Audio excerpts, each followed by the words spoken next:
Courage the Cowardly Dog was a mystifying little show because it somehow balanced humor with horror. And not to say that the entire show is like some horror fest that nobody could ever watch. Of course, it has a few creepy moments, but it's not actually stupidly scary, right?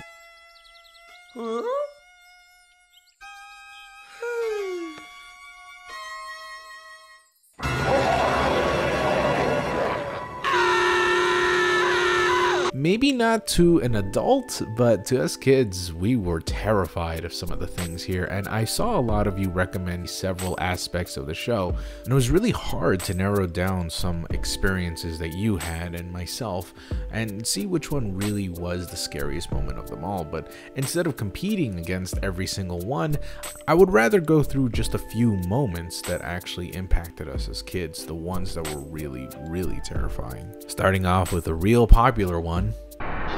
Return the slab. What? Return the slab, or suffer my curse. See, this is scary on multiple levels. Not only is the voice and the repeating "return the slab" very haunting, but it's also the way he's animated. They made him very much surreal. They made his look, the way he moves, very unnerving, and it works out in this episode's advantage. But of course, there are some pretty humorous moments, including the mummy, especially that one part where he's like, Oh, come on.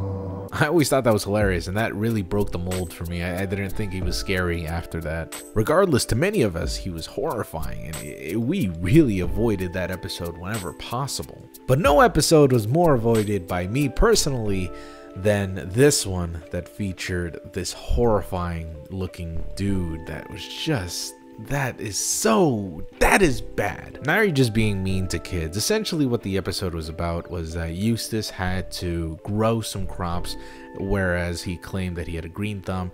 In reality, he didn't grow anything. This angers the spirit of the harvest moon for disrespecting his land and not growing any crops for the harvest. This causes him to appear, and it is so... words really can't describe how horrifying this creature is. Like, they were really trying to make kids shit their pants. This was mean. This was cruel. This was horrifying. Not only that, but his voice was also pretty bad, what with the whispery way that he talked. So I'll be honest, rewatching the episode, he's pretty silly. He doesn't really say anything ominous. He doesn't really have a foreboding air about him. Like, he does have a spell that he casts upon them all that basically makes them all melt and in this horrible heat. But honestly, he's really kind of silly. He also makes a very brief appearance as opposed to the mummy that was asking for his slab back. But speaking of brief appearances, and very effective ones at that, this thing.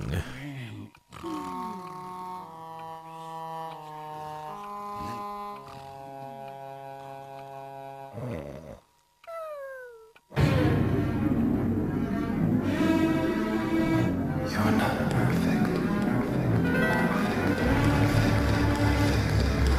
I really can't explain what it is, and I can't explain either what makes it so terrifying. But I remember as a kid that it was the single most horrifying thing I saw in a kid's cartoon. It really was. That's no exaggeration. I actually remember having a nightmare featuring him like 3 nights in a row ever since I saw him. Now, there's nothing about him that's really too scary. Like, if you were to talk character design 101, he's really not the top charts of like spookiness, but it's just the way he whispers out. It's this haunting message that will always be with you. You are not perfect. You will never be perfect. And maybe I'm exaggerating with the way I am interpreting the monster. It is a kid's cartoon after all, but this is something that affects you for a lifetime. And that monster, that thing, that dream, that nightmare that tells you that you are not perfect, it is the one thing that always reminds you of your humanity, your imperfection, your everything. And there's just so much about it that is just so awesome. Honestly, as scary as he is, it is amazing how effective his appearance is. Also, shout out to this guy for introducing me to psychological horror. But diving deeper into the aspects of different kinds of horror, there is that episode that featured this masked character who, spoiler alert, we find out is related to this other character who is known as Bunny. Bunny is in an abusive relationship with this dog that pretty much is just as bad as it sounds. While the show is still for kids, they definitely try their best to emulate what an abusive relationship is for children. And it is graphic in a sense, especially if you're a part of this kind of relationship. If you've been influenced by this kind of stuff, you will see how this will affect you. And it's not horror in the aspect that, okay, she's wearing a scary mask, sure. But it's more horror in the sense that this is just real people. I mean, they're animals, sure, but this is just how it happens. This is life. Sometimes people are abusive and they can't leave. They can't escape from the reality that they are stuck in. But thankfully, they do escape, and it's a happy ending. It is kind of a shame, though, that they couldn't actually, be a couple at the end. They have to be best friends forever at the end. I know that if it were made today, they would actually be a couple that would totally kiss on TV. But hey, you know what? You get what you get. And finally, one that I personally don't find scary, but you guys seem to find scary, is the episode with Freaky Fred. Do you know how close I was to saying Freddy Freaker? I was seriously about to call him Freddy Freaker. So Freaky Fred is a freaky barber who does freaky things with hair, or rather the removal of hair.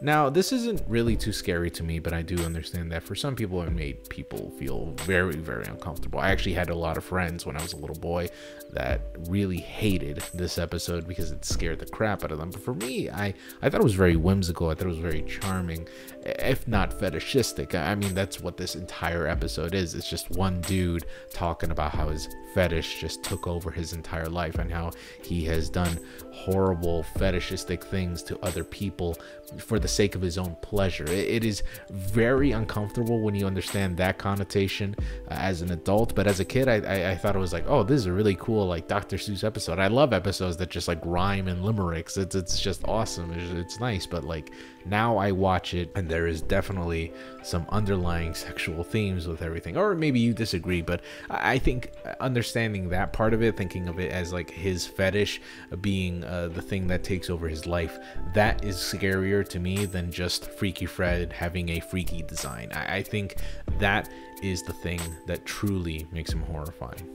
Also, while I'm at it, a huge shout out to the Freaky Fred reanimated collaboration that was just made. It is amazing. It is completely well done, and it has just a bunch of incredibly talented artists under the hood, and it is fantastic. Just watch it. I can't like celebrate it enough. It is wonderful. Courage the Cowardly Dog will forever be cemented in our minds as that one freaky show that we loved, but not just because of the fact that it was horror. Sure, for many of us it introduced us to the world of horror and how we can explore that even further, but for many of us it was a charming little show. It was more than just Tom and Jerry-esque antics or screaming faces, screaming courage. It was more than that. Sometimes it was a touching show that had an incredible lesson to teach. And it was also one of those shows that could make you feel more than just fear. It could make you feel happy. It could make you laugh. And it could just make you feel really good inside.